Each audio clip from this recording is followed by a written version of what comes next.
पाहता येतो। कारण एकदा जर लिहिलं आणि वर्ष 2 वर्षानं किंवा हजारो वर्षानंतर जरी विचारले की इथं काय लिहिलेलं होतं तर आपण सांगू शकतो। आजही पहा जेवढे काही शिलालेख आहेत, शिलालेख हे इसवी सनाच्या नंतर 7व्या 8व्या वर्षी कोरलेले ते आजही आपण वाचू शकतो की त्यावर अशा अशा प्रकारे लिहिलेलं होतं। चामुंडराय वगैरे वगैरे तुम्ही पाहिलेलं असेल। हे सर्व लिखित असतात म्हणून याचा पडताळा करून पाहता येतो आणि हे सर्व अलिखित असतात। मग यामध्ये प्राण्यांचे ओरडणे वगैरे सर्व आहे। समजा एखादं कुत्रं भुंकलं, ठीक आहे, तर ते आपण सांगू शकत नाही की नेमकं काय भुंकलं असेल। एखादा प्राणी ओरडला किंवा आपण हातवारे केले तर त्याचा अर्थ नाही सांगू शकत किंवा हजारो वर्षानंतर ते सांगता येत नाही की नेमकं काय हातवारे केलेले होते। म्हणजे ही अलिखित भाषा आहे, ही लिखित भाषा आहे म्हणून याचा पडताळा करता येतो। ही अलिखित भाषा आहे, याचा पडताळा करता येत नाही। म्हणजेच काय तर भाषा दोन प्रकारच्या असतात, एक लिखित एक अलिखित। ही जी अलिखित भाषा असते याला नैसर्गिक भाषा म्हणतात। कोणती भाषा? नैसर्गिक। तर जी ही जी लिखित असते म्हणजे ही मानवाने तयार केलेली भाषा आहे म्हणून याला कृत्रिम भाषा म्हणायचं।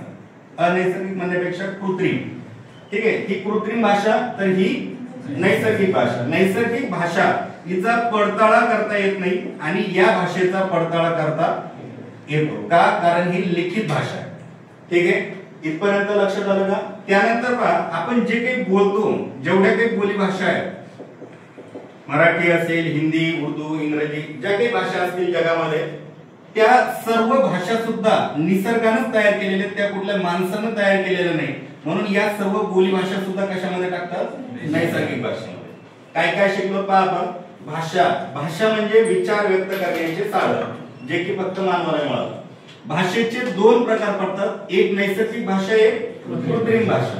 आता नैसर्गिक भाषा म्हणजे काय तर हावभाव, हातवारे, बोली भाषा किंवा प्राण्यांचे ओरडणे वगैरे, ठीक आहे। यामध्ये शब्द नसतात त्यामुळे याचा पडताळा करता येत नाही।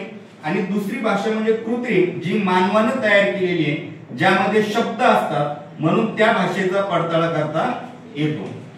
तीन गोष्टी क्लिअर झाल्या। भाषा म्हणजे विचार व्यक्त करण्याचे साधन, त्याचे दोन प्रकार पडतात, नैसर्गिक, कृत्रिम। कृत्रिमचा पडताळा करता येतो, नैसर्गिकचा पडताळा करता येत नाही। इथपर्यंत क्लिअर? समोर जाऊया आपण आता। स्वरूप, यामध्ये पहिला प्रकार आहे बोली भाषा। आपण जी आपल्या परिसरामध्ये जी भाषा बोलत असतो, आपला जो परिसर आहे, समजा आता संभाजीनगर मधला पडेगाव किंवा संभाजीनगर पूर्ण किंवा आसपासचे जेवढे गाव आहेत तेवढे, या ठिकाणी जी काही बोलली जाणारी भाषा असते ती बोली भाषा। आता मी परभणीचा रहिवासी, माझी बोली भाषा थोडी टोनिंग वगैरे वेगळी, विदर्भातले कोणी असतील त्यांची बोली भाषा वेगळी, बरोबर आहे। कोकणातले कोणी असतील त्यांची कोकणी बोली भाषा वेगळी, बरोबर आहे की नाही? मग ह्या ज्या काही बोलल्या जाणाऱ्या भाषा असतात, आपल्या परिसरात बोलल्या जाणाऱ्या भाषांना बोली भाषा म्हणतात। आणि आपल्या घरामध्ये जी बोलली जाते भाषा तिला कोणती भाषा म्हणतात? मातृभाषा। मातृभाषा लक्षात आहे, मातृभाषा म्हणजे आपल्या घरामध्ये आपले पूर्वज किंवा आपले आई वडील जी भाषा बोलतात त्या भाषेला म्हणायचं मातृभाषा। आता भाषेच्या स्वरूपामध्ये दोन गोष्टी, बोली भाषा, मातृभाषा, असे भरपूर आहेत। आणखी आपण दोन एक क्लिअर करतो। यामध्ये एक महत्त्वाचा मुद्दा आहे पहा, आता बोली भाषा बोलत असताना किंवा मातृभाषा घरामध्ये बोलत असताना आपण कर्ता, कर्म, क्रियापद असं सोयीनं बोलतो का कसं पण बोलतो? कोणी करतं कोणी करतं, कसे बोलतो ना शक्यतो कर्ता कर्म याचा काही विचार करत नाहीत आपण। म्हणून या भाषांना व्याकरण नसते, व्याकरण नसते। परीक्षेला प्रश्न विचारला जाईल खालीलपैकी कोणत्या भाषेला व्याकरण नसते, तर त्यामध्ये पर्याय बघायचा, बोली भाषा असेल, मातृभाषा असेल, या दोन्ही भाषांना काय नसतं? व्याकरण नसतं। आपण जे म्हणजे मोघम जे बोलतो ती भाषा आपली असते, बोली भाषा आणि मातृभाषा। त्यानंतर तिसरा प्रकार आहे प्रमाण भाषा। काय सांगता येईल मला? प्रमाण भाषा म्हणजे प्रमाण भाषा म्हणजे पहा, आताच आपण थोड्या वेळापूर्वी पाहिलं होतं बोली भाषा। आता बोली भाषा कोकणातली वेगळी, विदर्भातली वेगळी आहे ना, मराठवाड्यात वेगळी, अशा टोटल जर महाराष्ट्रामध्ये बोली भाषा पाहिल्या तर मराठीच्या एकूण बोली भाषा किती आहेत टोटल? 52। म्हणजे महाराष्ट्रात प्रत्येक 12 कोसावर भाषा बदलत असते असं म्हणतात, बरोबर आहे। मग अशा टोटल भाषा किती आहेत महाराष्ट्रात बोली भाषा? एकूण 52 आहे। मग आता समजा सरकारला एखादा पेपर काढायचा, राज्यसेवेचा पेपर काढायचा, आता कोकणामध्ये कोकणी भाषा बोलतात, बरोबर आहे ना. विदर्भामध्ये वराडी, आपल्या मराठवाड्यामध्ये बंजारा भाषा पण बोलली जाते बा, तशी महाराष्ट्रात सगळीकडे बोलली जाते है ना. इकडं अहिराणी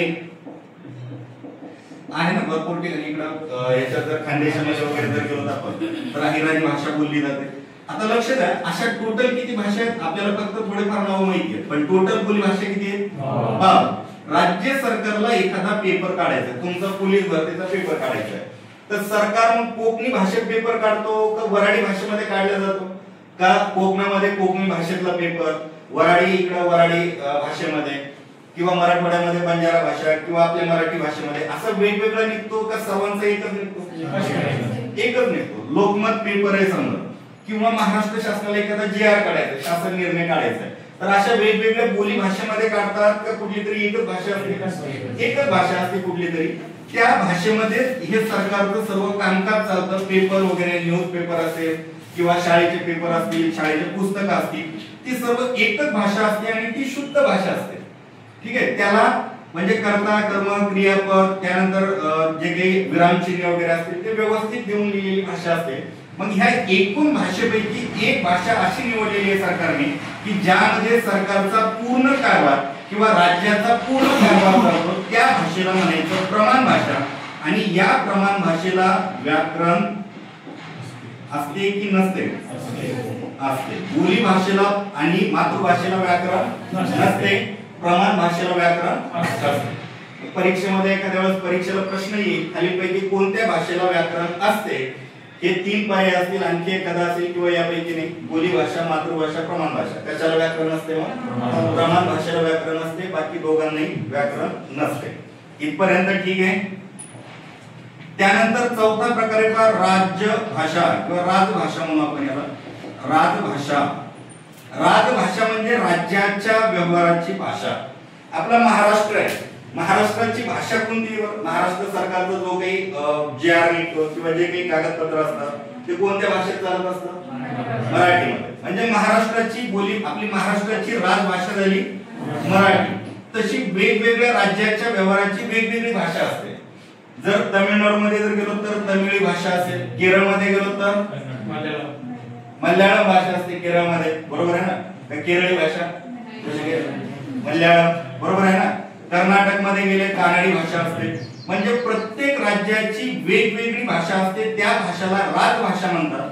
आणि या राजभाषांना आपल्या संसदेनं किंवा आपल्या संविधानामध्ये सुद्धा याचा समावेश केलेला आहे. पण संविधानामध्ये कोणत्या परिशिष्टामध्ये या भाषांचा समावेश केलेला आहे. 12व्या परिशिष्ट नंबर 8व्या परिशिष्टामध्ये भाषांचा समावेश केलेला आहे. त्या भाषांना राजभाषा म्हणायचं. आणि अशा भारतामध्ये एकूण किती भाषा आहेत राजभाषा मग. सध्या फक्त 22. ते पुढे प्रकार आणखी आहे 22+ आहे. पण सध्या राजभाषा किती जर विचारलं तर किती सांगायच्या मग 22. या भाषा कोणत्या. राज्याच्या व्यवहाराच्या भाषा. जशी महाराष्ट्राची मराठी, बरोबर आहे ना, तसं एकूण राज्यांच्या जेवढे काही राज्य आहेत तेवढ्यांपैकी 22 भाषांना राजभाषेचा दर्जा मिळालेला आहे. आणि या भाषा संविधानामध्ये कोणत्या परिशिष्टामध्ये 8व्या. आणि कलम जर विचारलं तर किती 343 चं जे कलम आहे या कलमामध्ये भाषांचा समावेश होतो. एकदा कलम तसं पाहून घ्या किंवा सर सांगतीलच नंतर. भाषा हा विषय 8व्या परिशिष्टामध्ये आणि कलम 343 मध्ये समाविष्ट आहे. त्यामध्ये एकूण 22 भाषा आहेत, त्यांना म्हणायचं. आपल्या महाराष्ट्राची राजभाषा कोणती. मराठी. 4 मुद्दे समजले का. राजभाषा, प्रमाण भाषा, मातृभाषा, बोली भाषा. भाषा म्हणजे काय तेही पाहिलं आपण. नैसर्गिक आणि कृत्रिम भाषा, हेही 2 मुद्दे आपण क्लिअर केले.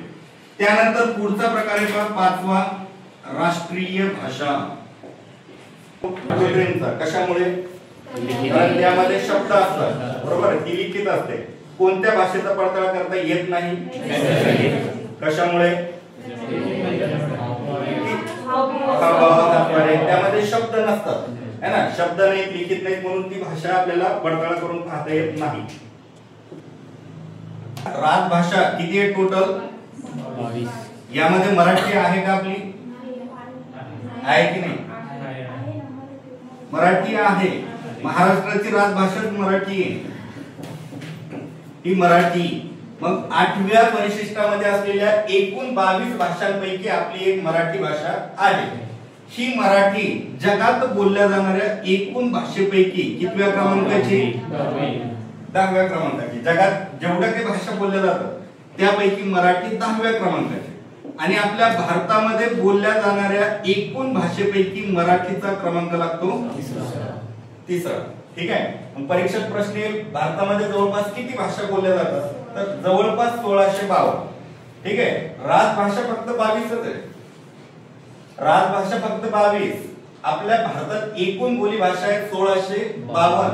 आपल्या महाराष्ट्रात बोली भाषा आहेत फक्त 52. महाराष्ट्रातल्या बोली भाषा किंवा मराठीच्या बोली भाषा 52. भारतात एकूण बोली भाषा 1652 आणि या 1652 पैकी मराठीचा क्रमांक लागतो तिसरा.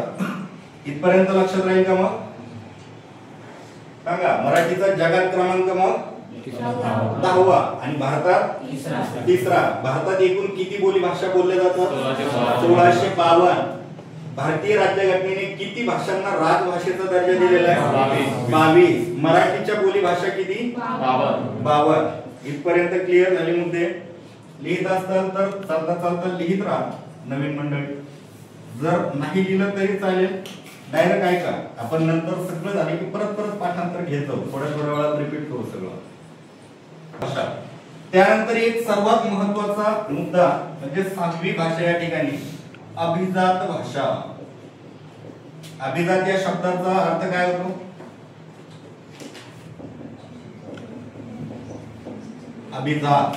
अभिजात म्हणजे ऋषिकेश, अभिजात कोणती जात आहे? विशिष्ट विशिष्ट विशिष्ट दर्जा. बरोबर आहे. हा एक विशिष्ट भाषेचा दर्जा आहे, भाषेला दिला जाणार आहे दर्जा. अभिजात या शब्दाचा शब्दशः अर्थ काय होतो तुम्हाला? आत्मसात. प्राचीन भाषेला दर्जा दिला जातो. पण अभिजातचा शब्दशः अर्थ होतो आपला सुसंस्कृत. हा समानार्थीसाठी लक्षात राहू दे शब्द सुसंस्कृत भाषा. अभिजात म्हणजे सुसंस्कृत भाषा. अभिजात भाषा हा एक दर्जा आहे. दर्जा आहे.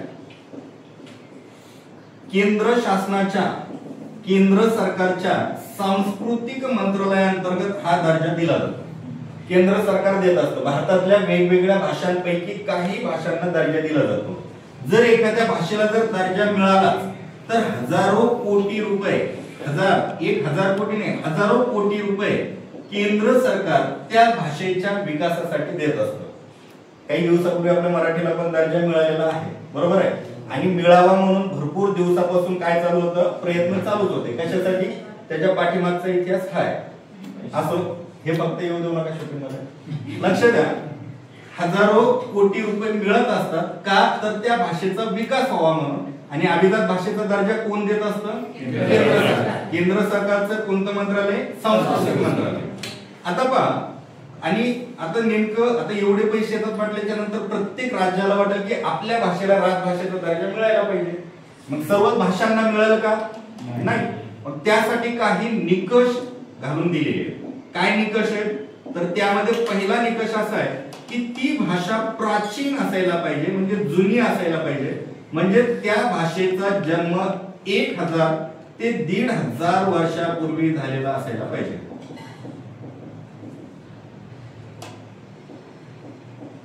कोणत्या भाषेला अभिजात भाषेचा दर्जा मिळतो?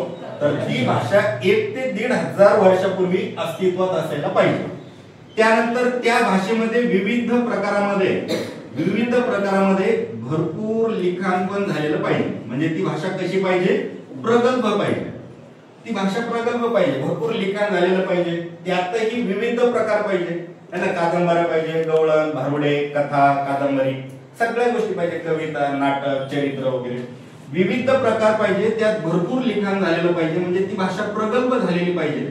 आणि तिसरा मुद्दा म्हणजे त्या भाषेवर इतर कुठल्याही भाषेचा प्रभाव नसायला पाहिजे.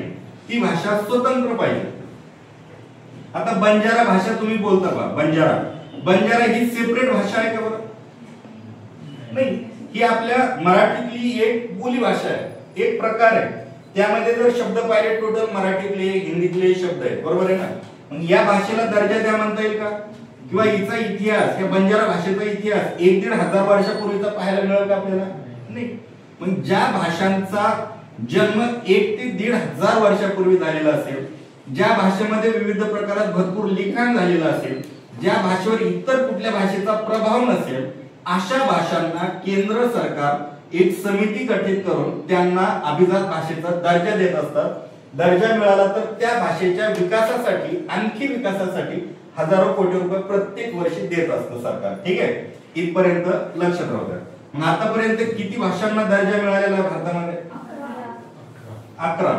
आतापर्यंत 6च होत्या. आता मागच्या 2 वर्षभरामध्ये 5 भाषांना दर्जा मिळालेला आहे. टोटल सध्या किती भाषा आहेत मग? 11 भाषा. इथपर्यंत लक्षात राहू द्या. मग सुसंस्कृत अभिजात भाषेचा दर्जा कोण देत असतं? राज्य सरकार का केंद्र सरकार? केंद्र सरकार, बरोबर आहे. केंद्र सरकारच्या कोणत्या मंत्रालयाअंतर्गत दिला जातो? सांस्कृतिक मंत्रालयाअंतर्गत. त्याचे निकष, पहिला निकष, ती भाषा जवळपास कधीची अस्तित्वात आलेली पाहिजे? 1000 ते 1500 वर्षापूर्वीची पाहिजे, आणि त्या भाषेमध्ये विविध प्रकारात भरपूर लिखाण झालेलं पाहिजे. तिसरी गोष्ट म्हणजे त्या भाषेवर कुठल्याही भाषेचा प्रभाव नसायला पाहिजे. आणखी भरपूर निकष आहेत, पण महत्त्वाचे 3. आणि सध्या एकूण किती भाषांना मिळालेला आहे दर्जा? आपली जी मराठी भाषा आहे, मराठीला दर्जा मिळालेला आहे. इथं राजभाषेचा पण दर्जा आहे आणि अभिजात भाषेचा पण दर्जा आहे. मराठीला अभिजात भाषेचा दर्जा मिळावा म्हणून कधी एक समिती स्थापन केलेली होती. 2012 साली रंगनाथ पठारे यांच्या अध्यक्षतेखाली एक समिती स्थापन केलेली होती, बरोबर आहे ना? कोण केलेली होती ही? महाराष्ट्र सरकारने. महाराष्ट्र सरकारने. तर त्यावेळेस काही दर्जा मिळालेला नाही. नंतर, यांच्या नंतर कोण होते अध्यक्ष? ते तर त्यावेळेसचे सल्लागार समितीचे अध्यक्ष होते. यांच्या नंतर होते पहा श्री काहीतरी आहे पहा, आता त्यांचं 2 वर्षापूर्वी निधन झालं. थोड्या वेळात आठवलं की मी इथं लिहून घेईन.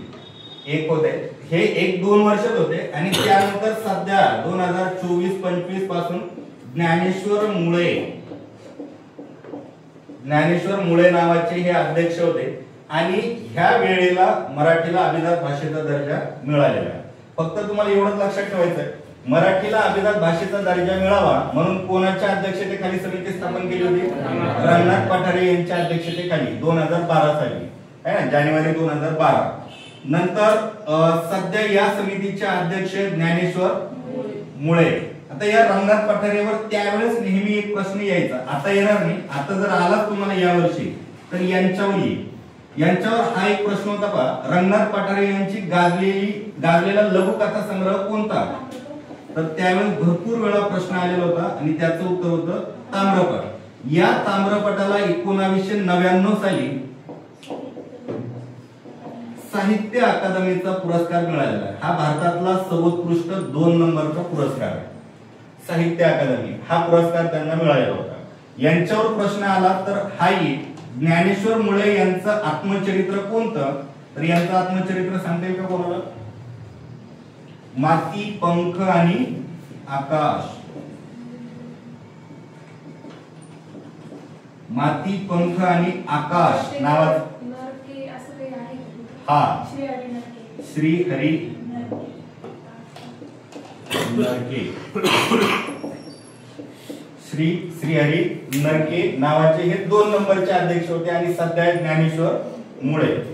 हे झालं आपल्या मराठीला अभिजात भाषेचा दर्जा मिळवण्यासाठीच समिती होते. मग आतापर्यंत जेवढं बघितलं तेवढं एकदा मला सांगा, परत रिपीट करूया आपण. भाषा, विचार व्यक्त करण्याचे साधन म्हणजे भाषा. भाषेचे प्रकार 1, दुसरे, कृत्रिम. यापैकी कोणत्या भाषेचा पडताळा करता येतो? कृत्रिमचा. त्यामध्ये शब्द असतात. कशामुळे? तर त्यामध्ये शब्द असतात. कोणत्या भाषेचा पडताळा करता येत नाही? नैसर्गिक. का? कारण त्यामध्ये शब्द नसतात. बर, त्यानंतर बोली भाषा, मातृभाषा, प्रमाण भाषा यापैकी कोणत्या भाषेला व्याकरण असतं आणि कोणत्या भाषेला व्याकरण नसते? मराठीच्या, महाराष्ट्रात मराठीच्या एकूण बोली भाषा किती? 52. भारतीय राज्यघटनेच्या कितव्या परिशिष्टामध्ये भाषांचा समावेश होतो? 8व्या. 8व्या परिशिष्टामध्ये एकूण किती भाषांचा समावेश होतो? 22. त्यांना कोणत्या भाषा म्हणायचं? राजभाषा. मराठी आहे का त्यापैकी? आहे. मग मराठी जगात बोलल्या जाणाऱ्या एकूण भाषेपैकी मराठी 10वी. भारतात बोलल्या जाणाऱ्या एकूण भाषेपैकी 3री. भारतात एकूण किती भाषा बोलल्या जातात? 1652. आपली राष्ट्रीय भाषा कोणती? सध्या कोणतीही नाही, म्हणजे कोणत्याही भाषेला राष्ट्रीय भाषेचा दर्जा मिळालेला नाही. अभिजात या शब्दाचा शब्दशः अर्थ कोणता? सुसंस्कृत. हा दर्जा कोण देत असतं? केंद्र सरकार. कोणत्या मंत्रालयाअंतर्गत? संस्कृती. त्याचे निकष, ती भाषा कधी अस्तित्वात आलेली पाहिजे? बर, आणि सध्या किती भाषांना दर्जा मिळाला? 11. मराठीला मिळालेला आहे का? हो. मग मराठीला दर्जा मिळवण्यासाठी सुरुवातीला कोणाच्या अध्यक्षतेखाली समिती स्थापन केली? रंगनाथ पठारे. केव्हा? 2012. नंतर त्यांच्या नंतर कोण अध्यक्ष होते? श्री नरके. आणि सध्या कोण आहे या समितीचे अध्यक्ष? ज्ञानेश्वर मुळे. सध्या त्यांच्या अध्यक्षतेखाली मराठीला अभिजात भाषेचा दर्जा मिळालेला आहे. आता बघा, या मुद्द्यावर जाऊ आपण.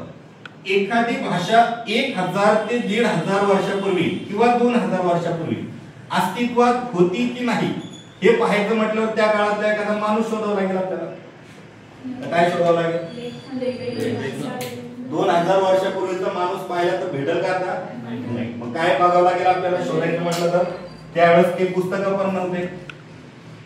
मग त्यावेळेस लिखाण पाहावं लागेल. म्हणजे कुठं लिहिलेलं? दगडावर लिहिलेलं लिखाण, शिलालेख. शिलालेखाकडे आलो तर मराठीतला पहिला शिलालेख कोणता?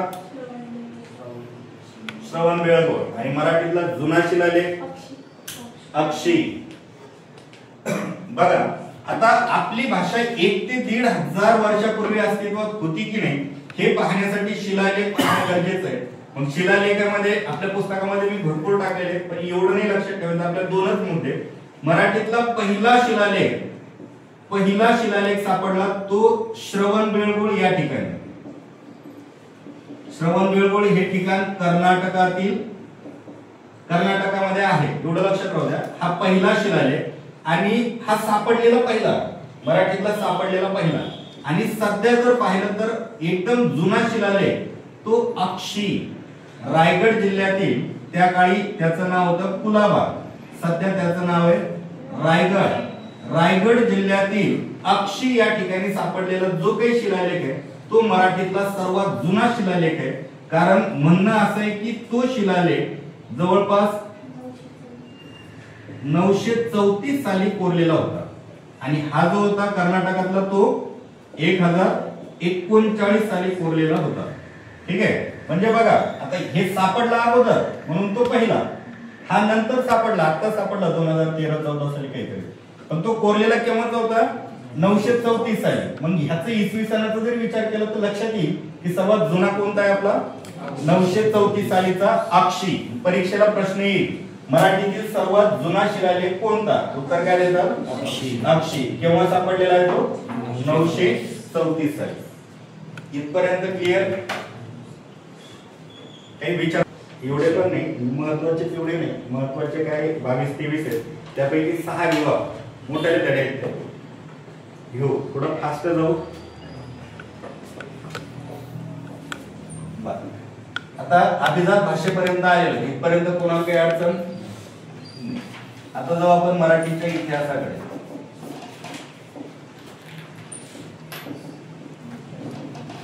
मराठीचा इतिहास म्हणजे मराठीमध्ये आतापर्यंत काय काय घडलं ते बघायचं आपल्याला.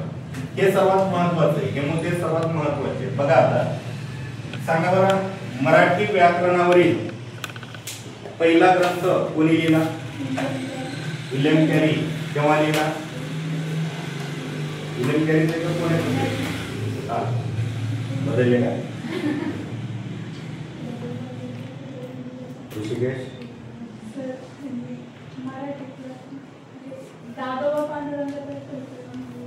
आता कोणतं क्लिक करणार? दोन्ही पर्याय आहेत तर पहा. पहिला मुद्दा, मराठी व्याकरणावरील पहिला ग्रंथ जर विचारला तर ग्रामर ऑफ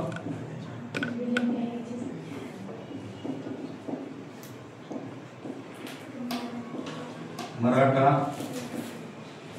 लँग्वेज कोणी लिहिलाय? हा विल्यम कॅरी. विल्यम कॅरी केव्हा लिहिला यांनी? 1805 साली. कुठून? सेहरामपूर. कुठं आहे ठिकाण? कोलकाता, पश्चिम बंगाल या ठिकाणी असलेल्या सेहरामपूर या ठिकाणाहून त्याने 1805 साली grammar of the Maratha language हा मराठी व्याकरणावरचा पहिला ग्रंथ प्रकाशित केला. बरं, हा माणूस मराठी असेल का? बरं, महाराष्ट्रातला कुठला असेल? हा विल्यम कॅरी नाव आहे. इंग्रज आहे ना, त्या काळात इंग्रजांची सत्ता होती. मग इंग्रज अधिकारी त्यानं लिहिलेला मराठी व्याकरणावरचा ग्रंथ आहे तो कोणत्या भाषेत असेल? बरं, इंग्लिश मध्ये. बरोबर आहे ना. म्हणजे त्यानं लिहिलाय मराठी व्याकरणावरचा, पण त्याचं मीडियम लिहिण्याचं माध्यम कोणतं होतं? इंग्लिश. मग दुसरा प्रश्न येईल, मराठी व्याकरणावरील मराठी भाषेतील पहिला ग्रंथ कोणता? तर ह्याचंच मराठीत नाव सांगायचं, मराठा किंवा महाराष्ट्र भाषेचे व्याकरण. ठीक आहे. केव्हा लिहिला यांनी? 1836 साली. 1836 साली लिहिला. आणि कोणी लिहिला? दादोबा पांडुरंग तरखडकर. दादोबा पांडुरंग तरखडकर यांनी लिहिलेला मराठा भाषेचे व्याकरण हे मराठी व्याकरणावरील मराठी भाषेतला पहिला ग्रंथ आहे. ठीक आहे. क्लिअर इथपर्यंत? आता एवढं काही मुद्दे तुम्हाला लक्षात ठेवायची गरज नाही. एक विल्यम कॅरी नाव लक्षात राहू द्या आणि एक दादोबा पांडुरंग तरखडकर. आता बघा, आपल्या मराठीत काही झाले की संस्कृत बरोबर आपण तुलना करत असतो. बरोबर आहे ना, संस्कृत भाषेबरोबर. आता या संस्कृत भाषेमध्ये संस्कृत व्याकरणावरील पहिला ग्रंथ कोणी लिहिलेला होता? पाणिनी नावाच्या व्यक्तीने. माहितीये का? पाणिनी. संस्कृत व्याकरणावरील पहिला ग्रंथ जर कोणी लिहिलेला असेल तर पाणिनी. हे पाणिनी इसवी सन पूर्व 2000 काळातले, म्हणजे इथून पुढे पाठीमागे 4000 वर्षापूर्वी यांचा जन्म. म्हणजे ह्या माणसाचा आणि ह्या माणसाचा काही संबंध नाही. पण यांनी संस्कृत व्याकरणावरील पहिला ग्रंथ लिहिला, यांनी मराठी व्याकरणावरील पहिला ग्रंथ लिहिला. म्हणून या माणसाला या माणसाची उपमा देतात. म्हणून मराठीचे पाणिनी कोण? मराठी भाषेचे पाणिनी जर विचारलं तर काय सांगतात? दादोबा पांडुरंग तरखडकर. मराठी व्याकरणाचे पाणिनी किंवा मराठी भाषेचे पाणिनी कोण? दादोबा पांडुरंग तरखडकर. यांना एक जगतवासी आर्य म्हणून सुद्धा ओळखतात. एक नाव लक्षात ठेवा. बघून घ्या एकदा मुद्दे लिहित असतात तर लिहा.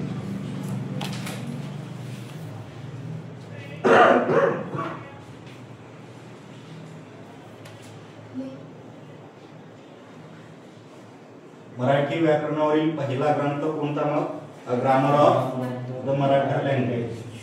कोणी लिहिला? William carry. 1805.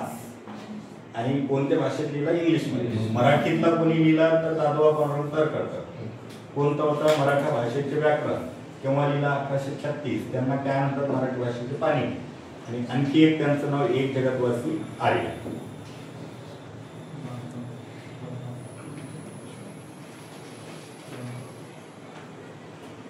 एक पर्यंत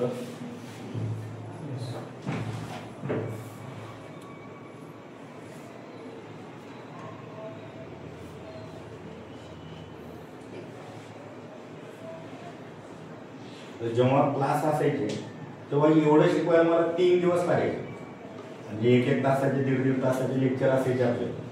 तिसऱ्या दिवशी हा भाग चालू राहायचा. आता आपलं मला वाटतं अर्धा तास झाला असेल. अर्धा तासात पर्यंत पोहोचलो. हा, ज्यावेळेस फास्ट बॅच असते एखादी त्यावेळेस आपण घेतो. या पद्धतीने घेतलेलं असेल. हा, लिहून पण देत होतो.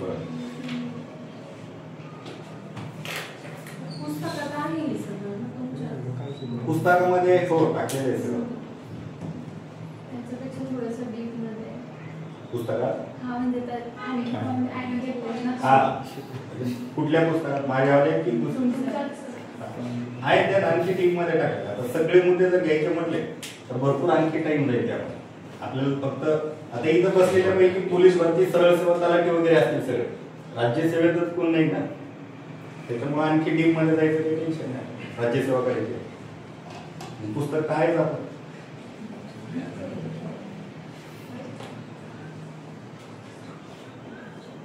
ऋषिकेश काय करायचं आपलं अभ्यास करायचा झालं काय एवढं.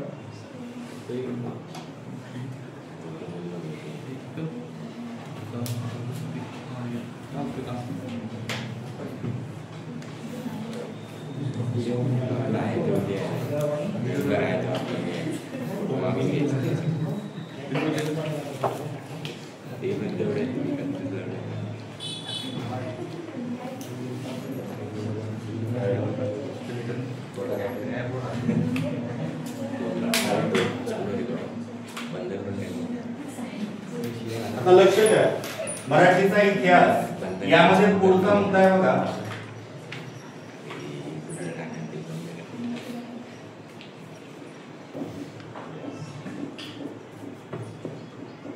कोणाला म्हणतात मराठीतील आद्य कवी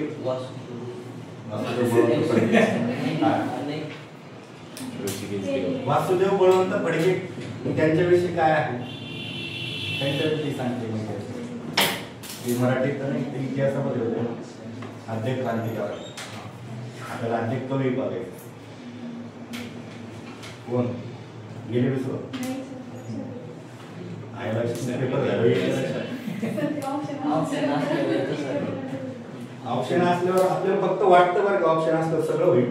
आता हे सोपं आहे, पण बरेच असे काही मुद्दे असतात की आपल्याला वाटतं अरे ऑप्शन जर असतं तर आलं असतं. परीक्षेत काय होतं, ऑप्शन 4 असतात, सर्वच वाटतं आपल्याला बरोबर असतं. गोविंदराज बरोबर आहे. आद्य कवी मुकुंदराज. मुकुंदराज यांना मराठीतील आद्य कवी म्हणून ओळखतात. यांचा जन्म झालेला आहे बीड मध्ये. बीड जिल्ह्यातील आंबेजोगाई या ठिकाणी त्यांचा जन्म झालेला आहे. या बीडला कोणत्या कवींचा जिल्हा म्हणून ओळखतात, जुन्या कवींचा जिल्हा म्हणून बीडला ओळखतात. असाच एक प्रश्न, संस्कृत कवींचा जिल्हा कोणता, संस्कृत कवींचा जिल्हा जर विचारलं तर उत्तर राहील त्याचं नांदेड. बीड कोणत्या कवींचा, जुन्या कवींचा. नांदेड कोणत्या कवींचा, संस्कृत कवींचा. या मुकुंदराजांना पहाटेचा शुक्रतारा म्हणून सुद्धा ओळखतात. पहाटेचा शुक्रतारा. परीक्षेत खालीलपैकी कोणाला पहाटेचा शुक्रतारा म्हणून ओळखतात. पर्यायामध्ये राहील मुकुंदराज, दादोबा पांडुरंग तरखडकर, आत्माराम पांडुरंग तरखडकर है ना, मोरोजी यशवंत आमले, असे 4 पर्याय राहतील. पहाटेचा शुक्रतारा मुकुंदराज.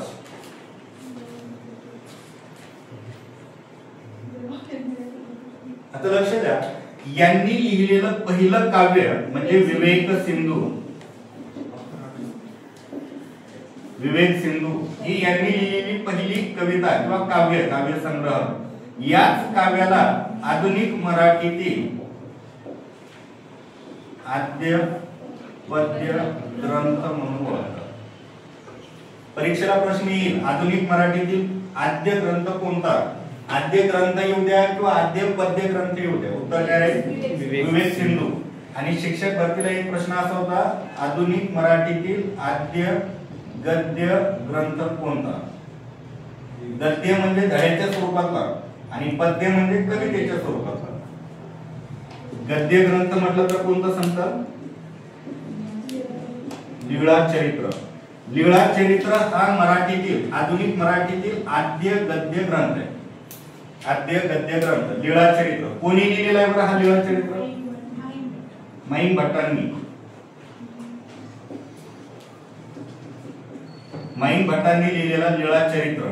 हा लीळा चरित्र ग्रंथ कोणावर अवलंबून आहे, म्हणजे हे चरित्र कोणाचं चरित्र लिहिलेलं आहे त्यामध्ये, चक्रधर स्वामी. चक्रधर स्वामी यांचं, श्री चक्रधर स्वामी यांचं चरित्र आहे. लीळा म्हणजेच ओवी आहे ना, यांच्या आयुष्यात घडलेल्या ज्या काही घटना आहेत त्या लीळेच्या स्वरूपात लिहून ठेवलेल्या आहेत, त्यालाच लीळा चरित्र म्हणतात. ते लिहिलेले माईन भटांनी. हे एक लक्षात राहू. आद्य गद्य ग्रंथ, आद्य पद्य ग्रंथ. फक्त आद्य ग्रंथ जरी विचारला, गद्य पद्य जर नाही आलं पर्यायामध्ये, तर तुम्ही यालाही क्लिक करू शकता. विवेक सिंह पर्यायामध्ये बघायचं दोन पैकी जे असेल ते.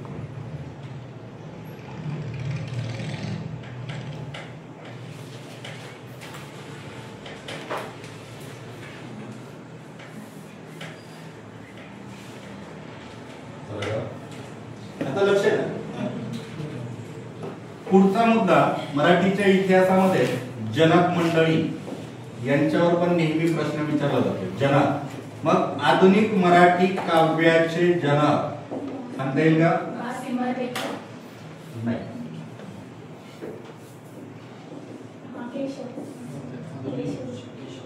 आधुनिक मराठी काव्याचे जनक जर विचारलं तर कोण? केशवसूत. आणि आधुनिक मराठी नवकाव्याचे जनक असं जर विचारलं तर मग ते आहे वा.सी. मर्ढेकर. हे लक्षात राहू द्या. नवकाव्याचे हा एक्स्ट्रा शब्द लक्षात राहू द्या. हे जर आलं तर वा.सी. मर्ढेकर. आधुनिक मराठी काव्याचे जनक केशवसूत, आधुनिक मराठी नवकाव्याचे जनक वा.सी. मर्ढेकर.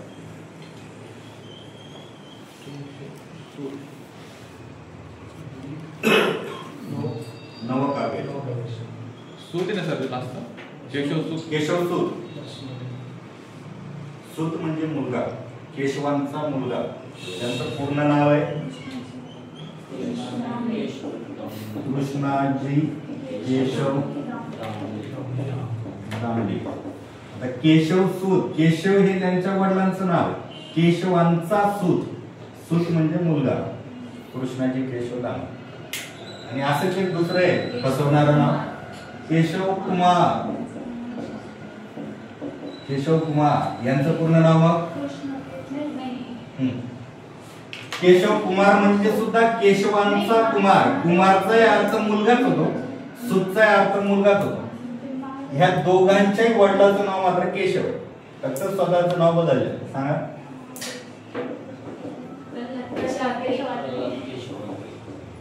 प्रल्हाद केशव आत्रे. हे केशवांचा कुमार, हा केशवांचा सूत. दोघांचा अर्थ होतो मुलगा. केशव दोघांच्या वडिलांचं नाव. लक्षात ठेवा. बरोबर. त्याचं काही नाही. हे दोन मुद्दे लक्षात आले का? त्यानंतर आधुनिक मराठी कवितेच्या जननी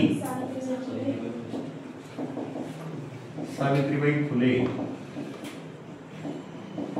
सावित्रीबाई फुले हे लक्षात राहू. आधुनिक मराठी काव्याच्या जननी. जननी म्हणजे आई, जनक म्हणजे वडील.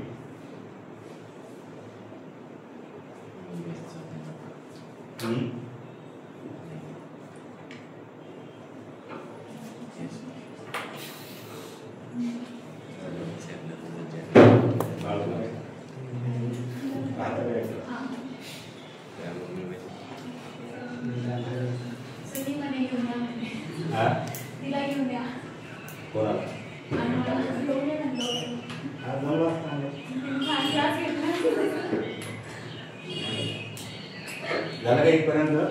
पुढचा मुद्दा पहा. आधुनिक मराठी कादंबरीचे जनक. कादंबरीचे जनक जर विचारलं तर हरी नारायण आपटे. हरिनारायण आपटे आता हे कादंबरीचे जनक हरिनारायण आपटे. आणि आणखी एक मुद्दा आहे, आधुनिक मराठी नाटकाचे जनक महात्मा फुले.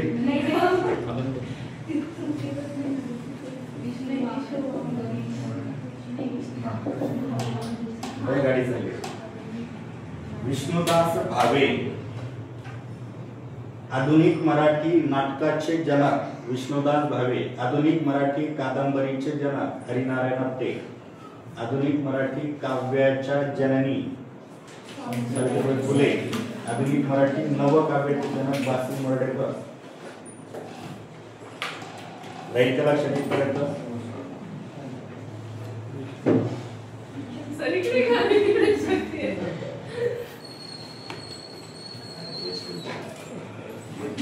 क्लासला सुट्टी आहे का तिकडं? इथपर्यंत एकदा परत आपण रिपीट करूया. मराठीचा इतिहास आणि जनक मंडळी एकदा सांगा सर्वांनी मला. न पाहता सांगा. मराठी व्याकरणावरील पहिला ग्रंथ कोणी लिहिला? मराठी व्याकरणावरील विल्यम कॅरी. केव्हा लिहिला त्यांनी? 1805 साली. कुठून प्रकाशित केला? कोलकाता. बरोबर आहे. कोणत्या भाषेत लिहिलेला होता? इंग्लिश. काय होतं त्या ग्रंथाचं नाव? मराठा लँग्वेज. मग मराठी भाषेतला कोणी लिहिला? दादोबा पांडुरंग तरखड. केव्हा लिहिला?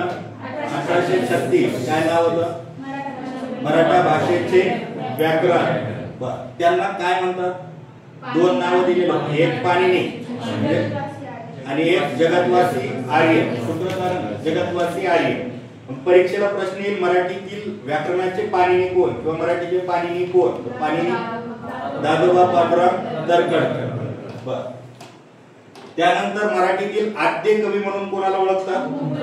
मुकुंदराज. त्यांचा जन्म कुठे झाला? बीड जिल्हा. जुन्या कवींचा जिल्हा बीड. संस्कृत कवींचा जिल्हा नांदेड. पहाटेचा शुक्रतारा म्हणून कोणाला ओळखतात?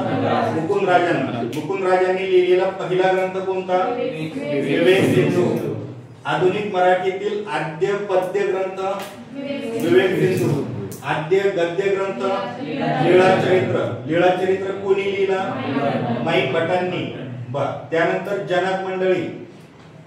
आधुनिक मराठी काव्याचे जनक केशवसूत. आधुनिक मराठी नवकाव्याचे जनक मालती मर्ढेकर. आधुनिक मराठी काव्याच्या जननी फुले. आधुनिक मराठी कादंबरीचे जनक हरिनारायण आपटे.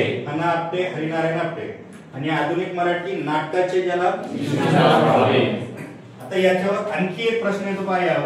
यामध्ये पहा पहिली सामाजिक कादंबरी आणि पहिले सामाजिक नाटक असे प्रश्न आले. पहिली सामाजिक कादंबरी, पहिले सामाजिक नाटक. आधुनिक मराठीतले पहिले सामाजिक नाटक, आधुनिक मराठीतील पहिली सामाजिक कादंबरी.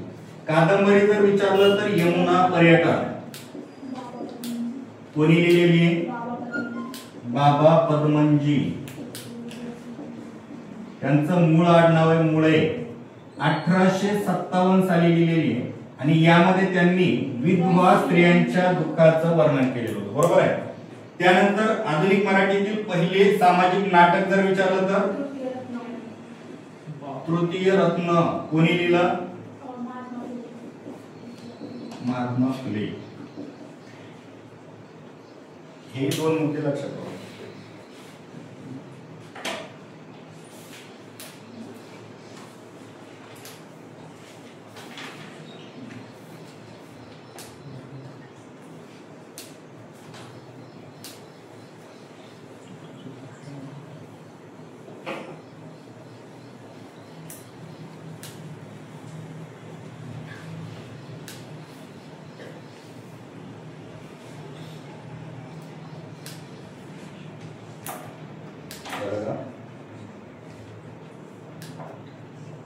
सगळे मुद्दे आहेत ना. एक मुद्दा म्हणजे एक प्रश्न आहे.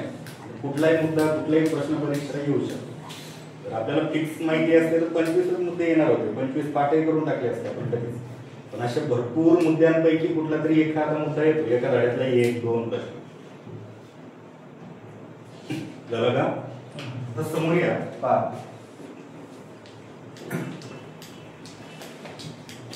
आपण यामध्ये पुरस्काराकडे जाऊया. पुरस्कार साहित्यामध्ये दिले जाणारे 2 सर्वश्रेष्ठ पुरस्कार. भारत सरकार म्हणजे केंद्र सरकारतर्फे दिले जाणारे साहित्यातले सर्वात मोठे 2 पुरस्कार. त्यापैकी एक म्हणजे आपल्या क्लासचं नाव ज्ञानपीठ. ज्ञानपीठ पुरस्कार हा साहित्य क्षेत्रात भारत सरकारतर्फे दिला जाणारा सर्वात मोठा पुरस्कार. केव्हा सुरुवात झाली या पुरस्काराची? 1965. आता सुरुवात याची खरं तर 1961 ला झाली. परंतु प्रत्यक्ष पुरस्कार द्यायला सुरुवात झाली 1965 पासून. हा जो पुरस्कार आहे हे भारतीय राज्यघटनेच्या 8व्या परिशिष्टामध्ये असलेल्या एकूण 22 प्लस इंग्रजी 1 अशा टोटल 23 भाषांपैकी किती भाषांना 23 पैकी फक्त प्रत्येक वर्षी एका भाषेला दिला जातो. आजपर्यंत 1965 पासून 2025 पर्यंत प्रत्येक वर्षी एकाला दिलेला आहे. कोरोनामध्ये सुद्धा दिलेला आहे हा पुरस्कार. म्हणजे भारतरत्न तरी कधी कधी रोखलेले फक्त 25 वेळा दिलेले आहेत आतापर्यंत भारतरत्न पुरस्कार, पण हा पुरस्कार प्रत्येक वर्षी दिला जातो. 23 भाषेपैकी एका जणाला दिला जातो. यामध्ये आणखी एक महत्त्वाचं म्हणजे समजा एखाद्या भाषेला जर हा पुरस्कार मिळाला, समजा 2015 ला जर मराठीला मिळाला असेल मराठीला, तर तिथून पुढे 3 वर्ष म्हणजे 16, 17 आणि 18 3 वर्ष त्या भाषेचा विचार केला जात नाही. म्हणजे लगातार एकाच भाषेला 2-3 वर्ष कधीच मिळत नाही. या पुरस्काराचं हे एक वैशिष्ट्य. ठीक आहे. म्हणजे पहा, ज्ञानपीठ पुरस्काराची सुरुवात 1961 द्यायला सुरुवात झाली 65 पासून. हा पुरस्कार एकूण 23 भाषांपैकी एकाला दिला जातो. त्यामध्ये पहिला पुरस्कार मिळालेला आहे 1965 चा पहिला पुरस्कार कोणाला मिळाला सांगा?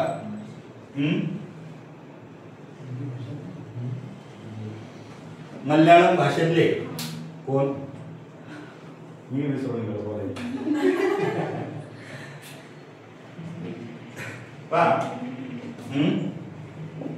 मल्याळम भाषेतला 1965 साली पहिला पुरस्कार मिळालेला आहे. त्यानंतर पहिली महिला बंगाली भाषेमध्ये पहिल्या महिलेला दिलेला आहे 1975 साली. ती आहे आशापूर्णा देवी. आशापूर्णा देवी. ठीक आहे. इथे जी शंकर तू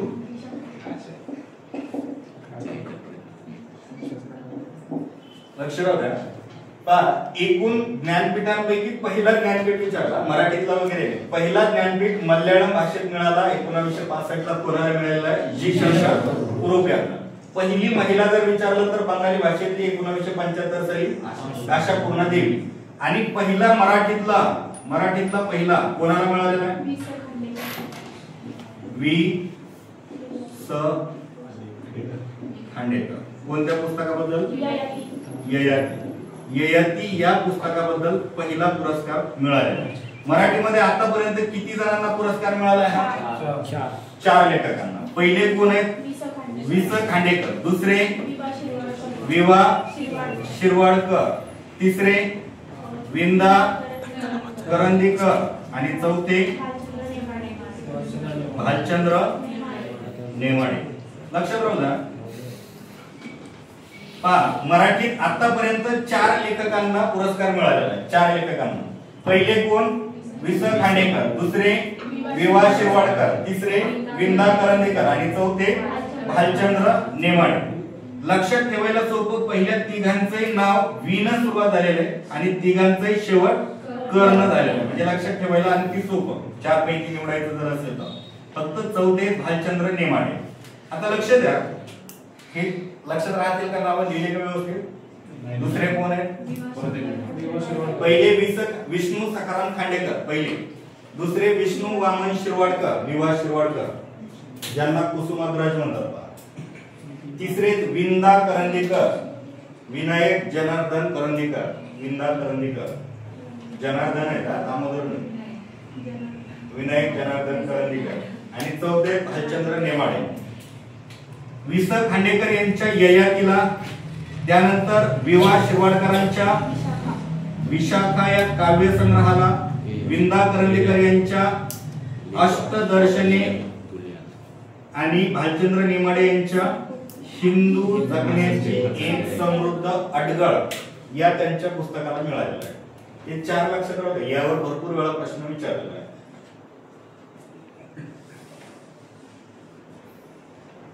झालं का? एकदा सांगा, आपण चर्चा करूया. ज्ञानपीठ पुरस्कार, ज्ञानपीठाची स्थापना केव्हा झाली? ज्ञानपीठ पुरस्कार प्रत्यक्ष द्यायला सुरुवात झाली 1965 पासून. ज्ञानपीठ पुरस्कार किती भाषेत दिला जातो? 23 पैकी प्रत्येक वर्षी एका जणाला. पहिला पुरस्कार कोणाला मिळाला? जी शंकर चोर. कोणत्या भाषेत? मल्याळम. आणि इसवी सन पहिली महिला बंगालची आशापूर्णा देवी म्हणजे बंगाली भाषेतला मिळाला.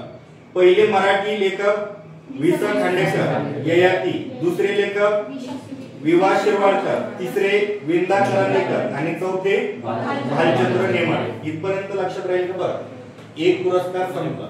आता दुसरा पुरस्कार बघूया आपण.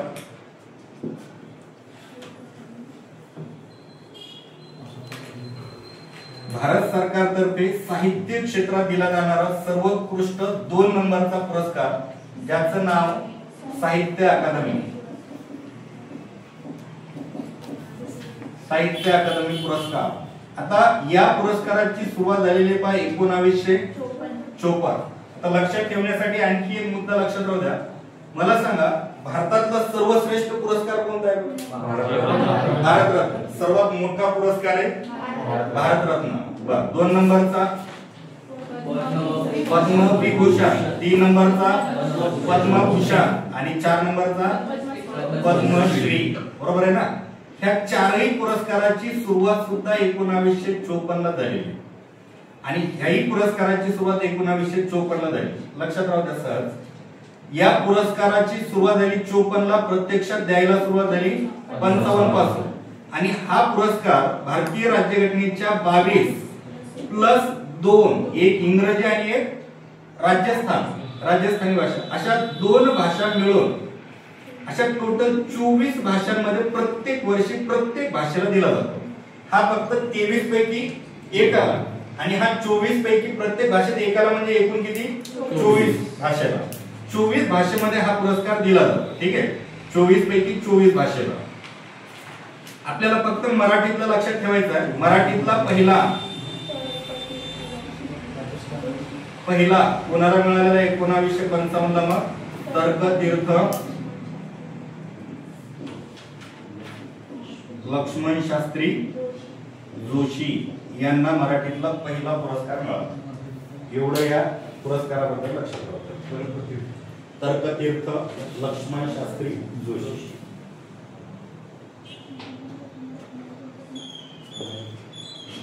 सारदार सरांचं या ठिकाणी आगमन झालेलं आहे.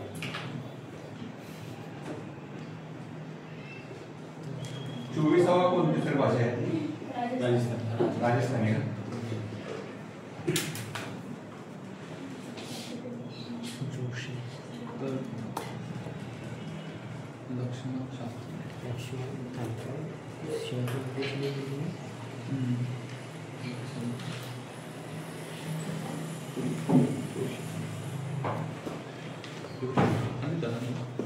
पण या ठिकाणी पहिला धडा आपण संपवतोय.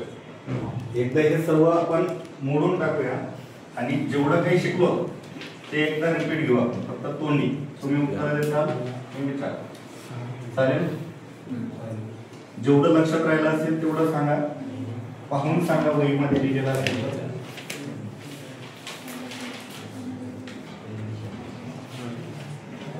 विचार व्यक्त करण्याचे साधन म्हणजे भाषा. भाषेचे प्रकार 2. पहिला प्रकार दुसरा. कोणत्या भाषेचा पडताळा करता येतो? कशामुळे? त्यामध्ये शब्द असतात. कोणत्या भाषेचा पडताळा करता येत नाही? नैसर्गिक. का त्याचा पडताळा करता येत नाही? शब्द नसतात. सर्व बोली भाषा मराठी, हिंदी, इंग्रजी ह्या कोणत्या आहेत? नैसर्गिक आहेत का कृत्रिम? नैसर्गिक, निसर्गात तयार झालेले. असं कुठं तुम्हाला पाहायला भेटणार नाही की मराठी भाषेचा उगम ह्या माणसाने केला किंवा इंग्रजी भाषेचे पिता याला म्हणतात, असं कोणीच नाही. म्हणजे कोणत्याच भाषेची सुरुवात कोणत्या माणसाने नाही केली, निसर्गात तयार झाल्या. ऑटोमॅटिक या सगळ्या भाषा निसर्गात तयार झालेल्या. बरोबर आहे? भारतीय राज्यघटनेच्या कितव्या परिशिष्टामध्ये भाषा आहे? 8व्या परिशिष्टात. किती भाषा आहेत टोटल? 22 भाषा. त्यांना कोणत्या भाषा म्हणायचं? राजभाषा. त्यामध्ये मराठी आहे की नाही? आहे. जगात बोलल्या जाणाऱ्या भाषेपैकी मराठीचा क्रमांक 10वा. भारतात बोलल्या जाणाऱ्या भारतात एकूण किती बोली भाषा आहेत? 1652. बरं, महाराष्ट्रामध्ये बोली भाषा किती येते? 52. कोणत्या भाषेला व्याकरण असते? प्रमाण भाषेला. आणि कोणत्या भाषेला नसते? मातृभाषेला व्याकरण नसते. बरोबर आहे. आपली राष्ट्रीय भाषा कोणती? कोणतीच नाही. फक्त राष्ट्राचा व्यवहार कोणत्या भाषेत चालतो? हिंदी किंवा इंग्रजीमध्ये व्यवहार चालतो 2 भाषेत. पण राष्ट्रभाषा विचारली तर कोणतीही नाही. अभिजात या शब्दाचा शब्दशः अर्थ सुसंस्कृत. अभिजात भाषेचा दर्जा कोण देत असतं? केंद्र सरकारच्या कोणत्या मंत्रालयाअंतर्गत? सांस्कृतिक मंत्रालयाअंतर्गत. बर, एखाद्या भाषेला जर दर्जा मिळाला तर काय फायदे? पैसे मिळतात, है ना? एवढंच लक्षात. जे परीक्षा नाही येणार, हजारो कोटी रुपये पैसे मिळत असतात. बर, त्यानंतर आतापर्यंत किती भाषांना दर्जा मिळाला? 11 भाषा. मराठीला मिळाला का? हो. मराठीला दर्जा मिळवण्यासाठी पहिली कोणती समिती स्थापन केलेली होती? रंगनाथ पठाणे यांच्या अध्यक्षतेखाली. बरोबर. केव्हा स्थापन केलेली होती? 2012 साली. त्यानंतर त्याचे अध्यक्ष कोण? आणि सध्या त्या समितीचे अध्यक्ष ज्ञानेश्वर मुळे. ज्ञानेश्वर मुळे यांचं आत्मचरित्र कोणतं सांगितलं होतं? माती, पंख आणि आकाश. बर, त्यानंतर रंगनाथ पठाणे यांचं गाजलेलं लघुकथा संग्रह सांगितलं होतं ताम्रपट. ताम्रपटाला कधी पुरस्कार मिळालेला आहे? 1999. कोणता? साहित्य अकादमी, जो की आपण आता पाहिलं आहे ना, भारतातला सर्वश्रेष्ठ 2 नंबरचा साहित्य अकादमी पुरस्कार. बर, त्यानंतर मराठी व्याकरणावरील पहिला ग्रंथ कोणता? Grammar of the Marathi language. कोणी लिहिला? William carry. कोणत्या भाषेत लिहिला? इंग्लिश मध्ये. बर, आणि कधी लिहिलं ते? 1805 आहे. मराठीतला मराठी व्याकरणावरील पहिला ग्रंथ 1836 ला. कोणी लिहिला? दादोबा पांडुरंग तर्खडकर यांनी लिहिला. त्यांना काय म्हणतात? मराठी भाषेचे पाणी. आणखी एक नाव त्यांचं एक जगतवासी आर्य. बर, पहाटेचा शुक्रतारा म्हणून कोणाला ओळखतात?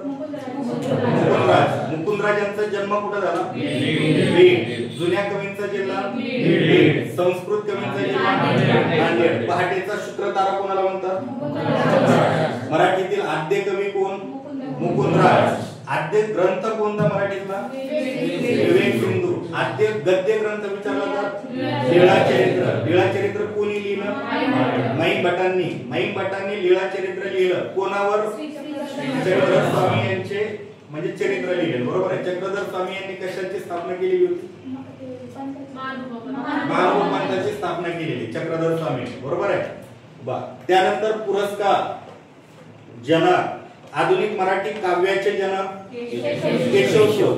आधुनिक मराठी नवकाव्याचे जनक वासिम अर्डेकर. आधुनिक मराठी नाटकाचे जनक विष्णुदास भावे. कादंबरीचे जनक हरिनारायण आपटे. काव्याच्या जननी सावित्रीबाई फुले. बर, आधुनिक मराठीतील पहिली सामाजिक कादंबरी आणि सामाजिक नाटक पुरस्कार. भारत सरकारतर्फे साहित्यात दिला जाणारा सर्वश्रेष्ठ पुरस्कार कोणता? ज्ञानपीठाची स्थापना 61. प्रत्यक्ष पुरस्कार. जर समजा परीक्षेला प्रश्न आला की ज्ञानपीठ पुरस्काराची सुरुवात केव्हा झाली, तर 2 पैकी एकच पर्याय आहे, 61 किंवा 65. शक्यतो 65 ला क्लिक करा. पुरस्कार विचारला तर 65. आणि ज्ञानपीठाची स्थापना. ज्ञानपीठ ही एक समिती होती पहिली. 4 वर्ष समिती चालली, नंतर सरकारनं पुरस्कार सुरुवात केली. ठीक आहे, त्याचा इतिहास वेगळा. ज्ञानपीठ पुरस्कार 65. भारतातला पहिला ज्ञानपीठ पुरस्कार कोणाला दिला? मल्याळम भाषेमध्ये. पण कोणाला? माणूस. पहिली महिला कोण ज्ञानपीठ केव्हा? बर, आणि कोणत्या भाषेत? मराठीत किती जणांना मिळाला? 4 जण. पहिले दुसरे विवा शेवाळकर, तिसरे इंदा करंदीकर आणि चौथे भालचंद्र नेमाडे. भालचंद्र नेमाडे यांच्या कोणत्या कादंबरीला पुरस्कार मिळाला? हिंदू जगण्याची एक समृद्ध अडगळ. आणि केव्हा मिळालेला आहे? 2014-15. त्यांचे इसवी सन दिलेले होते का? लिहून नव्हते दिले. द्यायचे का? काही गरज नाही. आता पहा, हे 20 खांडेकर यांचं पुस्तक ययाती. पुरस्कार मिळाला 1974. नंतर विवा विशाखा 1983 हे बिंदा जोडू नये म्हणजे डॉट नाही बिंदा करंदीकर अष्टदर्शनी 2003 आणि नेमाडे चिंदू जगण्याची एक अडगळ 2014 ला मंजूर 15 ला 6 फेब्रुवारी 2015 ही तारीख पण एका ठिकाणी विचारली गेली. हा आता सुरुवात झालेली होती 1965 ला ह्यांना मिळालेला 2014 चा. मग 65 पासून 14 पर्यंत जर तुम्ही बेरीज केली वजाबाकी केली 65 2014 तर एकूण कितव्या क्रमांकाचा आहे हा 50व्या क्रमांकाचा. आणि एखाद्या घटनेला 50 वर्ष जर पूर्ण झाले तर कोणता महोत्सव सुवर्ण महोत्सव साजरा केला जातो. सुवर्ण महोत्सवी पुरस्कार मिळालेला आहे कोणाला भालचंद्र नेमाडे यांना सुवर्ण महोत्सवी. एखाद्या घटनेला 25 वर्ष पूर्ण झाले तर रौप्य महोत्सव. 60 वर्ष कंप्लीट झाले नसतं. 60 ला आहे का? हा 60 ला आहे. 60 ला हिरा 65 ला नाही 75 ला आहे. 75 ला अमृत आणि 100 ला शताब्दी.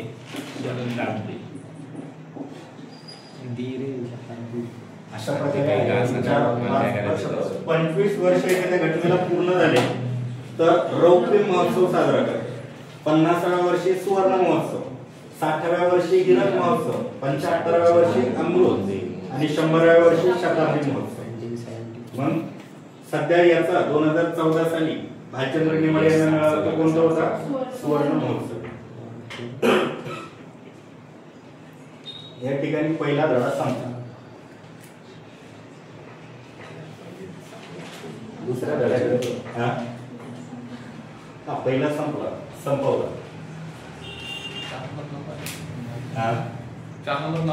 भालचंद्र नेमाडे.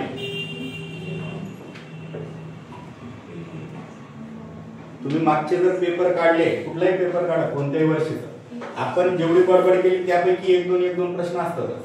प्रत्येक धड्यावर 1-2च येतात. त्यापैकी आपण जेवढं घेतलं तेवढ्यावर असतोच.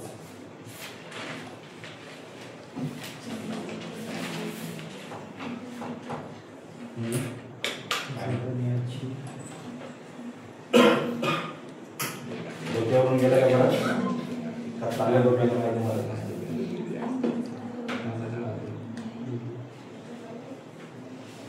स्पीड कमी करायची सर. स्पीड वाढवायची का आपण?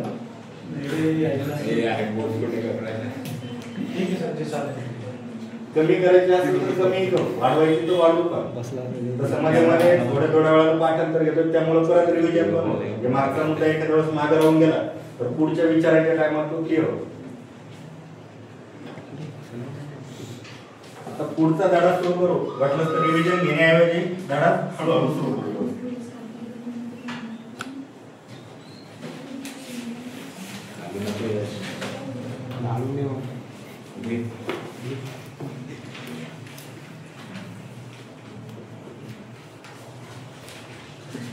सहज प्रश्न विचारतो मी पुढच्या धड्याचे.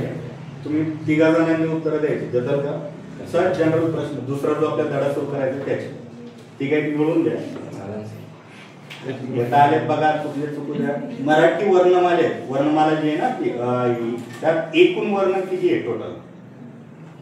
कुठला चुकू द्या. वर्ड्स किती आहे? हा वर्ड्स अल्फाबेट. इंग्रजीमध्ये अल्फाबेट, मराठीमध्ये मुळाक्षर कोणते एकूण किती आकडा?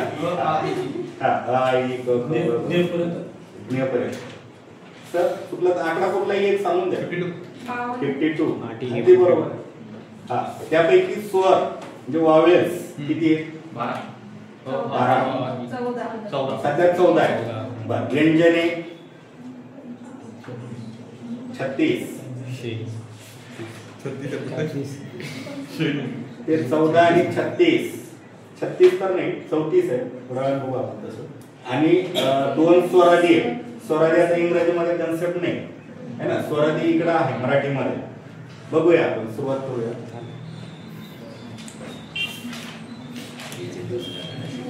वर्ण बघा, वर्ण या शब्दाचा जर शब्दशः अर्थ पाहिला तर वर्ण म्हणजे काय होतो? रंग. पहिल्या काळात रंगात जे लिहून ठेवले जायचे त्याला वर्ण म्हणायचे, बरोबर आहे ना. पण वर्ण म्हणजे आपल्याला या ठिकाणी रंग हा अर्थ नाही घ्यायचा. तर वर्ण म्हणजे आपल्या तोंडून आपल्या मुखातून जो काही ध्वनी बाहेर पडतो, ज्याचं विघटन नाही करता येत, जो ध्वनी मूळचा ध्वनी जो बाहेर पडतो त्याला वर्ण म्हणतात. म्हणजे याची व्याख्या अशी तयार होते, मुखावाटे निघणारा मूळचा ध्वनी, मूल ध्वनी म्हणजे वर्ण. मुखावाटे निघणारा मूळचा ध्वनी म्हणजे वर्ण. आपल्या मुखातून जे वर्ण बाहेर पडतात ते 3 प्रकारचे असतात. पहिला वर्ण असा की मुखातील जे काही अवयव आहेत, आपल्या तोंडातले दात, ओठ, टाळू, जीभ, कंठ, मूर्धा, ह्या अवयवांचा एकमेकांना स्पर्श न होता जे ध्वनी बाहेर पडतात त्याला म्हणायचं असतं स्वर. म्हणजे जी हवा आपण बाहेर सोडतो ती हवा कुठेही न अडवता सरळ सरळ ज्या ज्या वर्णांचा उच्चार होतो त्याला म्हणायचं स्वर. आणि दुसरे असे की ज्या वर्णाचा उच्चार करताना मुखातील हवा अडवली जाते आणि अवयवांचा एकमेकांना स्पर्श होतो, म्हणजे घर्षण वगैरे होतं, त्यावेळेस ज्या वर्णाचा उच्चार होतो त्याला म्हणायचं असतं व्यंजन. आणि 2 असे आहेत की ज्यांचा उच्चार करताना त्याच्या पाठीमागे नाही तर अगोदर स्वराचा उच्चार होतो त्याला म्हणायचं स्वरादी. म्हणजे स्वर आहे आधी ज्याच्या असे ते. आता स्वर किती आहेत आपल्याकडे? 14. कोणकोणते? अ, ई है ना. आहा इकडे ठीक आहे. हे किती आहेत? 2. आणि व्यंजने किती आहेत टोटल? 34. आता यांची बेरीज करा, किती होईल? किती होती? 50. 2 गेले कुठे? आणि 14 झाले संयुक्त व्यंजन श. राईट. तर हे झाले 14, हे झाले 34, हे झाले 2. आणि संयुक्त व्यंजने जे ह्याच्यामध्ये समाविष्ट होत नाही, हे मूळ नाही म्हणून यांना मूळाक्षरामध्ये घेतलेलं नाही. फक्त नंतर मूळाक्षरात त्याचा समावेश केलेला आहे, श आणि ज्ञ. नंतर समावेश केलेला आहे, हे मूळाक्षर नाही कारण यांची फोड करता येते. कारण यामध्ये क आहे, श आहे है ना. यात एक क आणि श दोघांची बेरीज करून क्ष तयार होतो. इथं द, न आणि य तिघांची बेरीज करून ज्ञ तयार होतो. आपली व्याख्या काय? मुखावाटे निघणारे मूळचे ध्वनी ज्याचं विघटन नाही करता येत, याचं विघटन करता येतं म्हणून यांना मूळाक्षर म्हणत नव्हते, नंतर समावेश केला यांचा. ठीक आहे. हे इकडचे जे 50 आहेत हे टोटल कशामध्ये येते? वर्ण. पण एकूण वर्ण विचारलं तर किती सांगताल आता सध्या? 1 लक्षात राहू द्या. 1 पर्यंत नाही लिहिलं तरी चालेल, आपल्याला सगळं डिटेल मध्ये बघायचं. फक्त हे आकडे सध्या तोंडी लक्षात राहू द्या. एकूण वर्ण 12, स्वर 14, स्वराधिक 2, व्यंजन 34 आणि संयुक्त व्यंजने 2.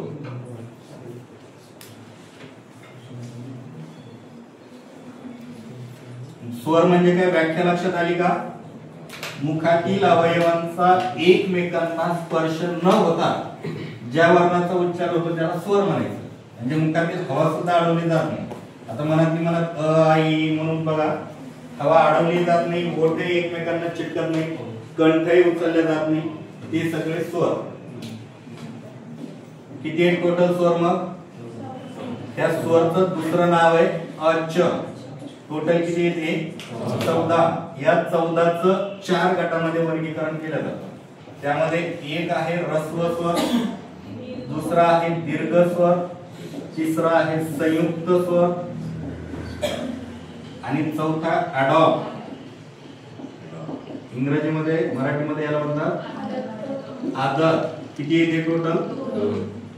म्हणजे इंग्रजीतून मराठीमध्ये अडॉप्ट केलेले 2 स्वर आहेत. ठीक आहे, दत्तक घेतलेले, अडॉप्ट म्हणजे दत्तक घेणे, दत्तक घेणे, दत्तक घेतलेले 2 स्वर आहेत. त्यापैकी आता तसं एक तर ऱ्हस्व आहे आणि एक दीर्घ आहे, हे नाही बघितलं तरी चालेल. तसं एक ऱ्हस्व आणि एक दीर्घ, त्यामध्ये एक आहे अ, दुसरा आहे. यावर आला प्रश्न तर प्रश्न असा येईल की ह्या अ आणि अ या दोन इंग्रजी स्वरांचा मराठी वर्णमालेत कोणी समावेश केला, तर त्याचं उत्तर आहे अरविंद मंगरुळकर. अरविंद मंगरुळकर. इथपर्यंत त्या दोघांच्या बाबतीत लक्षात राहू. आता इकडचे बघा, लक्षात आदत किती आहेत? आदत टोटल 2. अ आणि अ त्यांना कोणी आणलं मराठीमध्ये? अरविंद मंगरुळकर. त्यापैकी एक जण ऱ्हस्व आहे, एक जण दीर्घ. आता ऱ्हस्व स्वर, ऱ्हस्व म्हणजे काय बरं? म्हणजे ज्याचा उच्चार करताना कमी कालावधी लागतो त्याला म्हणायचं ऱ्हस्व स्वर. आता कालावधी मोजण्याचं एकक, आपण कालावधी जे मोजतो ना, एखादा अक्षर उच्चारण्यासाठी जास्त वेळ लागला किंवा कमी वेळ लागला, तर अक्षर उच्चारण्यासाठी लागणारं एकक म्हणजे मात्रा असते. मात्रा म्हणजे काय? तर अक्षर उच्चारण्यासाठी लागणारा वेळ. वेळ मोजण्याचं एकक आहे मात्रा. मग कमी वेळ लागत असेल तर त्याला म्हणायचं एक मात्रा, आणि जास्त वेळ लागत असेल तर 2 मात्रा, 3 मात्रा नसते. फक्त एक मात्री, आणि हे दोघ जण 2 मात्रेमध्ये जातात. कमी वेळ लागत असेल तर 1 मात्रा, जास्त वेळ लागत असेल तर 2 मात्रे. आता हे जे ऱ्हस्व स्वर आहे याचं विभाजन करता येत नाही. यांचं तरी विभाजन होतं, कसं होतं नंतर दाखवेल. पण हे मूळचे स्वर असतात, यातून विभाजन होत नाही, म्हणून यांना मूळ स्वर म्हणतात किंवा मूलस्वर म्हणतात. मूलस्वर असे किती आहेत टोटल? हे 5. आता हे कसे आणि यांचं कसं विघटन होतं आपण थोड्या वेळानं बघू. आता पहा, हे अ, लहान आई म्हणजे ऱ्हस्व उ, त्यानंतर रू ऋषीचा, आणि हा रू. हे किती आहेत टोटल? 5. आता हे दीर्घ स्वर किंवा याला 2 मात्रे म्हणतात, किंवा यांचा शेवट दीर्घांत होतो, म्हणून याला एकदा परीक्षेमध्ये विचारलेलं होतं दीर्घांत हा शब्द पण आहे. हे टोटल किती आहे? 3. एक आहे. आता आ म्हणजे अ अधिक अ करू शकता ना तुम्ही. मोठा ई म्हणजे लहान ई अधिक लहान ई, आणि उ म्हणजे लहान उ अधिक लहान उ, बरोबर, मोठा उ. म्हणजे यांचं विभाजन अशा पद्धतीने होऊ शकतं, म्हणून यांना मूल स्वर म्हणता येत नाही. हे मूळ स्वर आहे. यांचं विभाजन होईल का बरं? इकडे 3 आणि इकडे नंतर असं काढायचं, असं तर विभाजन नाही करता येणार याचं. म्हणून हे मूळचे स्वर आहे, यांना मूळ स्वर म्हणा. हे दीर्घ स्वर आहे. आणि संयुक्त स्वर है ना, हे दुसऱ्यांपासून उत्पन्न होतात. म्हणजे 2 स्वरांच्या एकत्रीकरणातून तिसरा स्वर तयार होतो, म्हणून यांना तदुत्पन्न म्हणतात. तदुत्पन्न, तदुत्पन्न, तद म्हणजे दुसऱ्यांपासून उत्पन्न झालेले. किती जण आहेत हे टोटल? 4. जर अ मध्ये लहाना किंवा मोठा ई मिळवला तर ए तयार होतो. आ मध्ये लहाना किंवा मोठा ई मिळवला तर ऐ तयार होतो. अ मध्ये लहाना किंवा मोठा उ मिळवला तर ओ तयार होतो, आणि आ मध्ये लहाना किंवा मोठा उ मिळवला तर अ तयार होतो. या चौघांना संयुक्त स्वर म्हणायचे. संयुक्त स्वर बघून घ्या, ज्यांना ज्यांना राऊंड केले. हे 5, हे 3 आणि ते 4 आणि 2 आदर, हे टोटल स्वर झाले.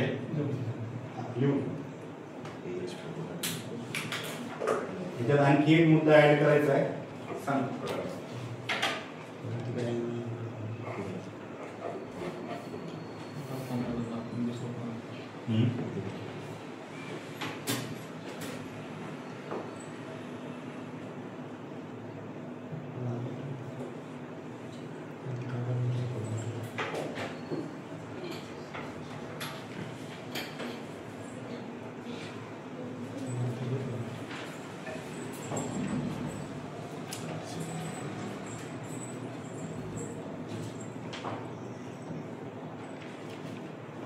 किती वाजले?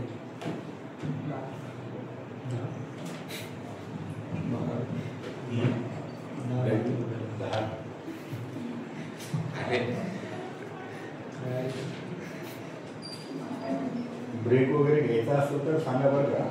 पण आपल्याला कंटिन्यू किमान हा तरी एक धडा संपवत आपण आहे पण पुढचा वाटलाच तरी किंवा पुढचे 2 संपूया छोटे छोटे 5-5 मिनिटाचे म्हणजे म्हणायला तरी 4 धडे संपले असं होईल.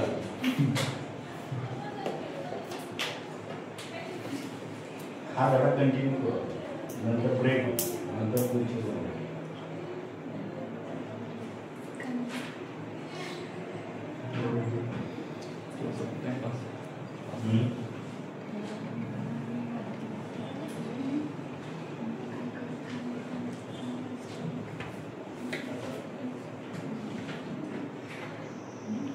स्वराचं दुसरं नाव आज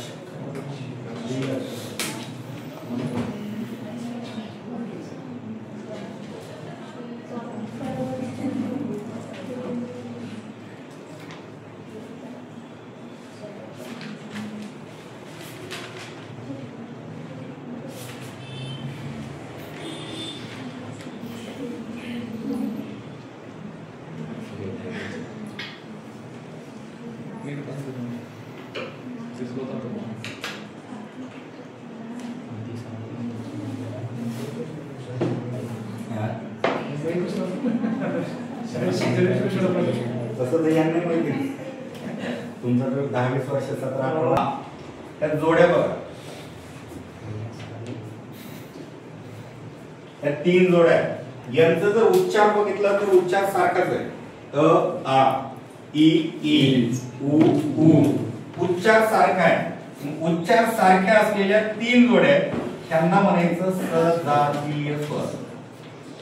काय म्हणायचं सजातीय स्वर. सजातीय स्वराच्या किती जोड्या 3 ई ई उ ऊ. आणि बाकीचे जर ही अशी जर जोडी आली अ ई किंवा ई रू किंवा रू ऊ किंवा ऊ हा ऊ ई किंवा हा आ ए किंवा ए ई अशा कुठल्याही जोड्या आल्या अशा मागे पुढं तर ह्यांचे उच्चार वेगवेगळे बरोबर आहे ना. भिन्न उच्चाराच्या जोडीला विजातीय स्वर म्हणतात. विजातीय स्वर अ ए किंवा इकडं ऐ रू किंवा आ ई याच्या भरपूर जोड्या पडतात. हे 2 लक्षात राहू द्या. एक सजातीय स्वर दुसरा विजातीय स्वर. सजातीय स्वराच्या 2-3 जोड्या आहेत. विजातीय स्वराच्या भरपूर जोड्या पडतात.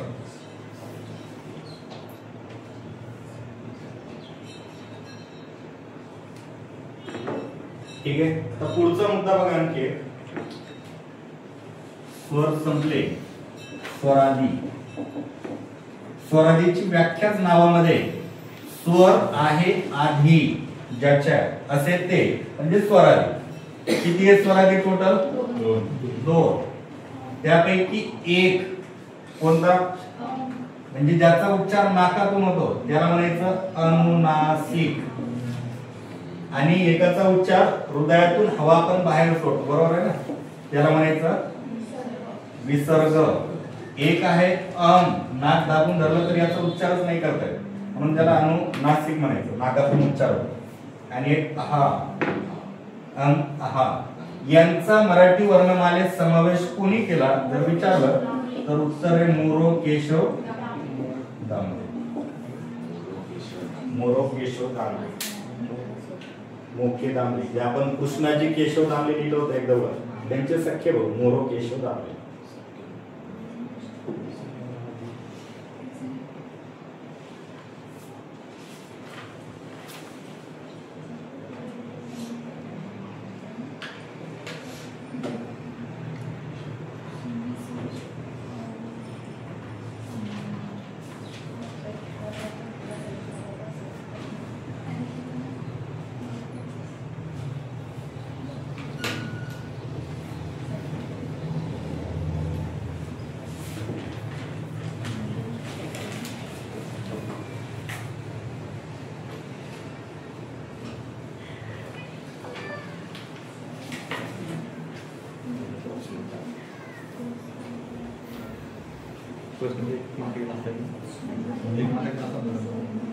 या काही विचारायचं असेल मध्येच विचारू शकता बरं का बोला.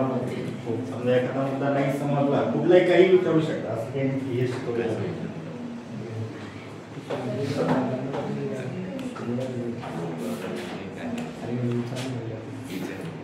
लक्ष द्या, पुढचा मुद्दा आहे व्यंजन.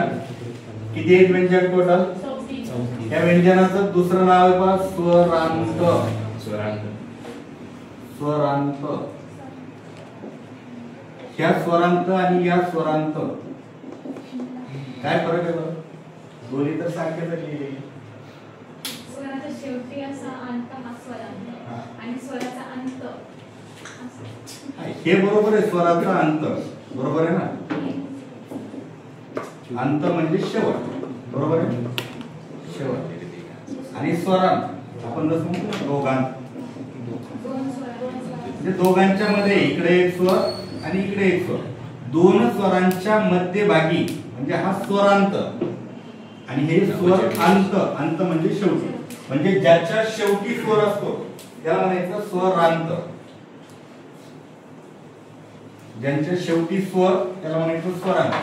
आणि हे दुसऱ्यावर अवलंबून आहे, स्वरावर अवलंबून आहे, म्हणून याला पर वर्ण सुद्धा म्हणतात. असे 3 नाव आहेत. किती आहे टोटल? 34. याचे एकूण 5 गटामध्ये वर्गीकरण करतात. त्यामध्ये पहिला गट आहे स्पर्श व्यंजन.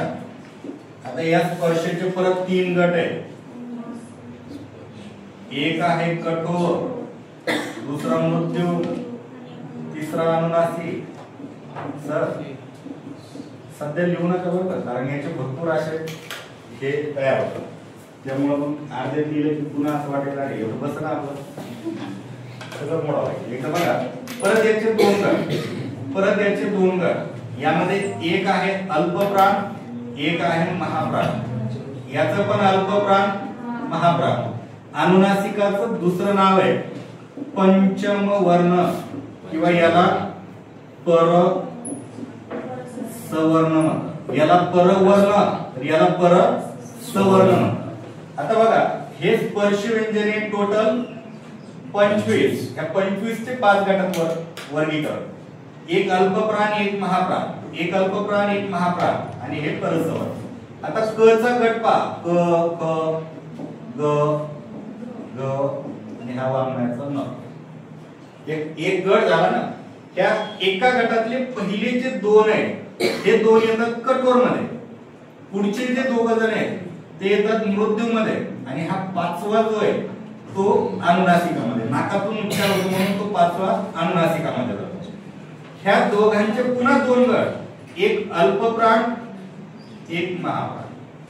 इथं पण ह्या दोघांमध्ये एक अल्पप्राण, एक महाप्राण. आणि हा नाकातून उच्चार होतो म्हणून याचा अनुनासिक. तसं जसा क चा गट झाला तसा च चा गट. च छ ज ज आणि हा त्र नाही तर हा न आहे. न नाकातून उच्चार होतो म्हणून याला अनुनासिकामध्ये. नंतर परत ट ठ ड ढ आणि बाणाचा त थ आणि हा नळाचा न आणि शेवटचा प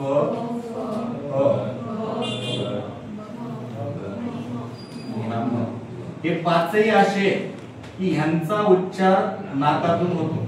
नाक जर दाबून धरलं किंवा नाक नसेल तर उच्चार नाही करतो. नाक दाबून धरून करा उच्चार बघा. त्या 5 जणांचा नाकातून उच्चार, बाकीचे हे इकडं कठोर आणि मृत्यू मध्ये. ठीक आहे. त्यानंतर पुढचा प्रकार आहे अर्धस्वर. यांना अंतस्थ असं सुद्धा म्हणतात. ठीक आहे. अंतस्थ हे टोटल 4 य र ल आणि व. हे प्रत्येकाचे पाय मोडलेले आहेत. माझ्याकडून जर राहून गेलं तर लक्षात राहतं. त्यानंतर आहे उष्मे किंवा यालाच घर्षक सुद्धा म्हणतात. घर्षक हे टोटल 3 स श आणि श. नंतर आहेत महाप्राण. हा महाप्राण एकच आहे तसा, पण हा महाप्राण अशा टोटल 14 व्यंजनांमध्ये आढळतो. महाप्राण युक्त व्यंजने जर विचारले एकूण तर हे टोटल 14 आणि शेवटचा एक आहे स्वतंत्र वर्ण. स्वतंत्र वर्ण एकच आहे कोणता ळ. आणि हे शेवटी आपण जे दोन पाहिले होते संयुक्त व्यंजने हे मुळाक्षरामध्ये येत नाही त्यामुळे यांना संयुक्त वेगळंच टाकू आपण. एक आहे क्ष आणि एक आहे ज्ञ. क्ष म्हणजे त्यामध्ये क आणि श असतं आणि ज्ञ मध्ये ड न आणि य असतं. आणि ह्या दोघांचा मराठी वर्णमालेत कोणी समावेश केला तर त्याचं उत्तर आहे महादेव सबनीस. आता लिहित असतं तर घेऊन